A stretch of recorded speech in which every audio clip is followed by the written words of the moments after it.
Bonjour à toutes et à tous, bienvenue dans ma chaîne Santé Mon Capital, c'est Hatir Asmali, vous êtes avec Adel et je vous présente aujourd'hui deux plantes naturelles magiques et magnifiques pour mettre fin à cette maladie qu'on appelle le vitiligo, hein. Donc c'est quoi?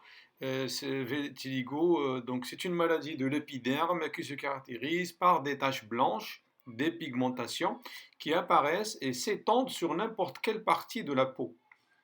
Ce défaut pigmentaire atteint surtout le visage, les extrémités, les articulations et les zones de friction. Je vous présente aujourd'hui les deux plantes, donc leur nom, l'origine et tout ça, et après je vous présente la recette. Donc je vous montre comment on utilise ces deux plantes-là, qu'est-ce qu'on peut rajouter, on ne peut pas, quel est le traitement interne, c'est-à-dire comment on va le consommer, et l'externe, comment on va l'utiliser. Et vers la fin, surtout vers la fin, j'insiste, je donne des secrets de comment la recette peut réussir, puisqu'il y en a plusieurs qui ont essayé de la faire sans respecter à la lettre les consignes, et ça n'a pas fonctionné avec eux. Donc n'hésitez pas donc, de vous abonner à ma chaîne et restez jusqu'à la fin de la vidéo, comme ça vous profitez des astuces et des bonnes pratiques pour réussir cette recette magique.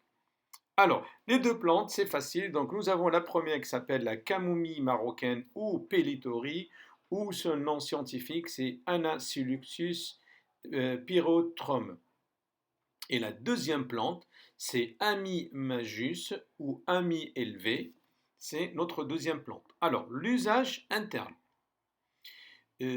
Cette camomille marocaine ou cette Anciclus pyrethrum est appelée communément camomille marocaine ou pyrètre d'Afrique.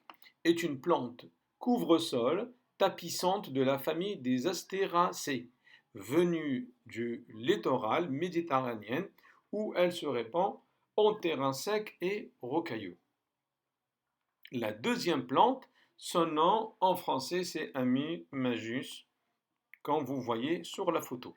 Alors pour l'usage interne, donc je vous recommande de prendre les trois quarts, c'est-à-dire 75% de Ami élevé ou Ami majus, et vous prenez un tiers, 25% de camomille marocaine.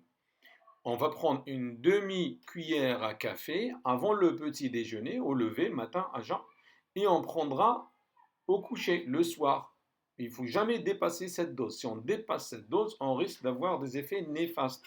L'effet contraire, c'est-à-dire au lieu d'avoir une peau claire qui reprenne ses couleurs, donc on aura des trucs catastrophiques. Faites attention. Alors, concernant la durée du traitement, ben, le traitement, tout dépend des personnes, leur immunité, leur sexe, leur âge, comment ils sont, comment il est leur système immunitaire. Donc, ça peut durer 3 jours ou une semaine, et avec d'autres 2 semaines, et voire un mois. Et on a des cas où il faut attendre 2 mois pour que ça marche très très bien. Donc, il faut être patient. Alors, comment on va utiliser l'usage externe? Donc, je prends les 75% d'amis élevés avec les 25% de camomille et je rajoute du miel brut naturel et de la vinaigre de pomme. Je rajoute avec ça et je mélange tout pour avoir une espèce de crème ou comme un masque à mettre sur la peau. Donc je laisse cette crème-là sur la peau et j'expose la peau 5 minutes le premier jour. Je réitère l'opération le lendemain 10 minutes au soleil. Le troisième jour, je reste 15 minutes exposé au soleil.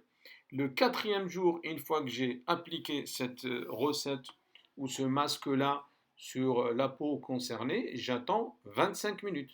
Tous les jours, je rajoute 5 minutes, jusqu'au jour le sixième où je m'arrête à une demi-heure, 30 minutes, et ce serait le maximum. Il ne faut jamais dépasser 30 minutes. Il y en a ceux qui ont voulu les résultats rapides, express, ils sont restés plus longtemps que 30 minutes, ils ont eu beaucoup de soucis. Et ça n'a pas beaucoup fonctionné. Soyez patient, respectez s'il vous plaît la recette, elle a été testée par tout le monde et tout le monde est content. Alors, une demi-heure, pas plus. Alors, nous avons deux résultats suite à cette application de cette recette. Soit la recette fonctionne très bien et bravo, je vous félicite. Et si ça ne fonctionne pas, vous allez avoir une espèce d'ampoule ou de bulle comme ça sur la peau.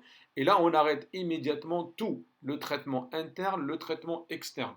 Et on attend que ça se rétablit, hein, la peau morte partira, et on redémarre à zéro et on prend une demi-cuillère comme au début, hein, on va répéter la même technique en interne et externe pour ne pas trop rester longtemps et vous tarder un peu plus. Donc ça sert à rien que je répète la même recette.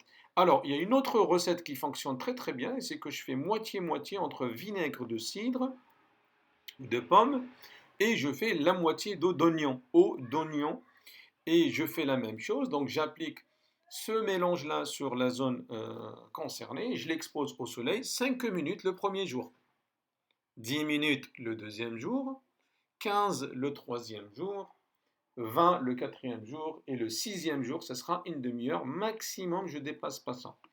La troisième recette alternative, c'est que je rajoute à cette recette-là un autre ingrédient qui est l'huile de graines de nigel, hein, habba sauda, graines de nigel. Et là, je rajoute ça à mes ingrédients précédents et je fais la même technique.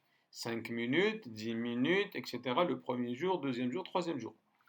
Maintenant, on passe, vu qu'on arrive presque à la fin de la vidéo, on passe aux astuces et aux secrets. Hein. Comment ça se fait que chez des personnes, ils ont fait même des dépressions puisque la recette n'a pas fonctionné avec eux et ils ont eu du mal à l'appliquer ou la respecter. Et c'est là pour des raisons externes plus fortes d'eux puisqu'ils ne connaissent pas certaines subtilités que moi je vais vous les donner maintenant. Alors, un conseil, quand vous achetez vos herbes, il faut que ça soit d'origine certifiée, biologique, il faut que ça soit bien asséché en respectant la règle, c'est-à-dire il faut que ça a été fait loin des produits toxiques, il faut que ça soit séché loin de l'humidité et que vous avez la plante, elle n'a pas plus d'un an, il ne faut pas que ça dépasse un an, et vous allez sentir en fait l'odeur et sa couleur, elle est conservée. C'est-à-dire il ne faut pas qu'on voit un de ces caractéristiques qui n'est pas présent. Donc s'il nous manque un de ces caractéristiques, c'est une preuve que notre plante et herbe ou épice n'est pas fraîche. Donc on doit faire attention à ça. Si on respecte ça, et pour le miel, attention, on ne prend pas le miel commercial qu'on trouve dans les grandes surfaces, mais on prend un bio, un vrai bio, un bon, hein, c'est pour notre santé. Et vous allez voir, si vous faites ça, même pour les graines de Niger, vous prenez de préférence celle de l'Éthiopie, c'est la meilleure, brute, c'est meilleure qualité. Et pour l'huile, pour le vinaigre de cidre ou de pomme, donc vous prenez, pareil, il faut que ça soit biologique. On ne prend pas tout ce qui est industrialisé et chimique. Voilà. Donc arrivons à ce stade. Donc je vous remercie de m'avoir suivi jusqu'à la fin. J'espère que ça va fonctionner avec vous. N'hésitez pas à laisser des commentaires à la fin de vos soins et vos tests de cette technique et cette plante qui a fonctionné avec beaucoup de monde. Les gens ils sont contents. Donc j'espère que vous allez en profiter de tout ça. Je vous souhaite une bonne journée et je vous dis à la prochaine. Au revoir.